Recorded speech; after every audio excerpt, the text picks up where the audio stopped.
do you think we're gonna learn our lesson though? That's the biggest question. So one thing you can look in history is that human beings are particularly amazing at forgetting their own history. Oh yeah. We are like so good at it as a general, right? With its exceptions, but no, we haven't learned a lesson. And think about the states, right? Because everybody's like, oh my God, but the states are so big, 330 million people, right? Sure, but we're divided in states, right? And we have a lot of small states that are not doing well. And it's like, okay, prove it, right? Like Emirates, United Arab Emirates has almost 10 million people. Yep. How many 10 million people states have not been able to get their stuff together? So it's very sad. Again, it's cute. It's cute that the states think we're going to do it. So the real question is what's going to happen, right? And there is no stop to this. I mean, it's science. It's going to keep spreading, and it's going to keep burning every tree alive until either we get a vaccine or it burns the whole forest. That's the two outcomes. I mean, I feel like if we had the leadership who cared enough to like try to stop the next one, it would be fine. Korea also had this. The reason that Korea is doing so well is that they had a pandemic. What is it, like 2 or 3 years ago? Correct. They're more prepared. Asia in general. So since that one, they've been much more vigilant on it. It's the same thing for China, right? It's not the first rodeo for them. It's not the same thing for. It's the same thing for. It's in Vietnam. Had a similar trip before in the past too as well. So, So, but I mean, I really don't have any sympathy for the states. I mean, we knew what was happening, right? Oh, we watched it. We laughed at it. Right.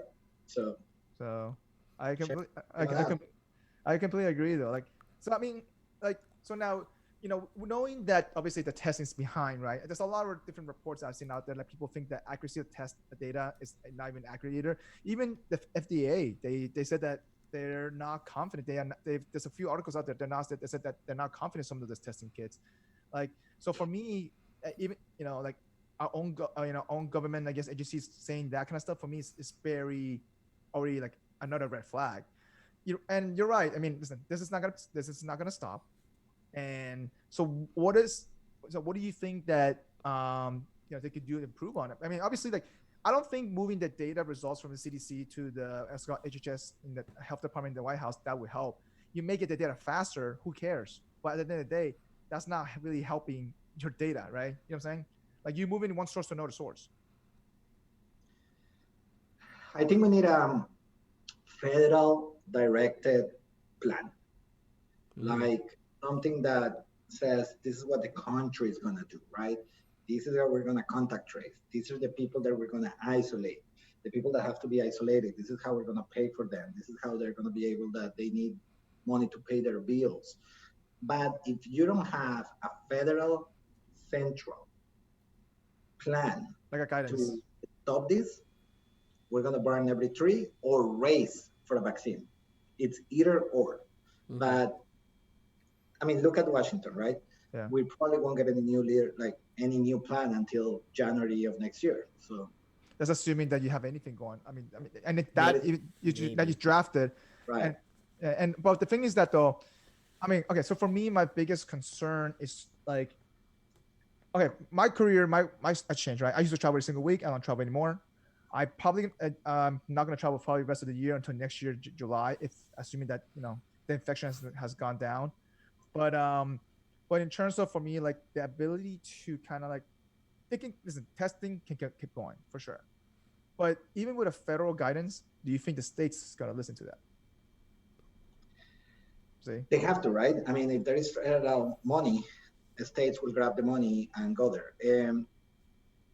The moment the federal guidance, there is a federal guidance, it stops becoming a political thing, and then it starts becoming a health problem. So a national thing, actually health problem, yeah. Right. Like think about a hurricane, right? Like we don't say hurricanes are false, right? So when they come through Florida and destroy Florida and Texas, we have a very standard operating procedure. Correct. They could say national emergency, things like that. Say national emergency, you move funds, you ask for federal money, you send the National Guard, you go to troops, you put people in the stadiums. It's ugly, but it works. Like we know that we can take hurricanes and we know how to do it, right? Because there is a plan and it's not politicized. So I mean, we had a federal guidance. We were in national emergency right now, though. I mean, still in national emergency. You saw how it goes. we were in national emergencies for things that should not be in emergency. So I feel like if we don't have new leadership on January 20, we're going all the way until we get a vaccine. And it's not only about like, oh, now we have a vaccine. It's now we have to mass produce this vaccine. Remember, we're failing at mass producing tests, right? Failing mass producing a lot of stuff, man. Exactly. No, don't worry, guys. We have Kodak. They're Do you hear about producing that, pharmaceuticals now. Yeah. So dude, it's crazy. The stocks, it's so nuts. But it's good for them. Their stock went to heaven. So that's another topic to talk about, but. To be honest, if we get new leadership on January 20, we still have to make sure that the leadership does the right thing, because it's not an easy thing as switching a flip. I mean, the world, the planet is struggling with it, and only with it. And very few nations are the ones that are actually being good at this. And I'm not trying to say that every government is incompetent, right? Yeah. But like, let's talk about Colombia.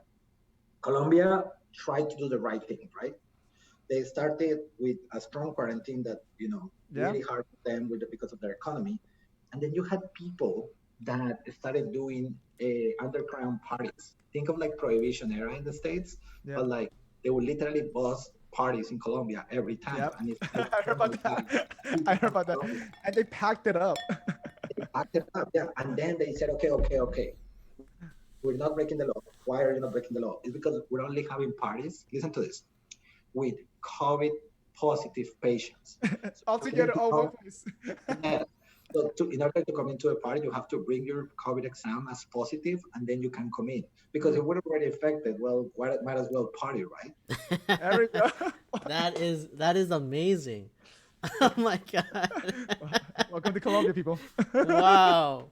Okay, listen. I cannot say the fact that's actually pretty smart, but that is pretty smart. That's a pretty good reasoning right there. How clever is that? How that shows the resilience of Colombian people to party, right? Yeah. You walk in with a shot out aguardiente, just say, you stick already. Yeah. So obviously it's a genius thing until you actually think about it, because how do you get there? Where do they buy the stuff? You have people that are positive, not freaking quarantine.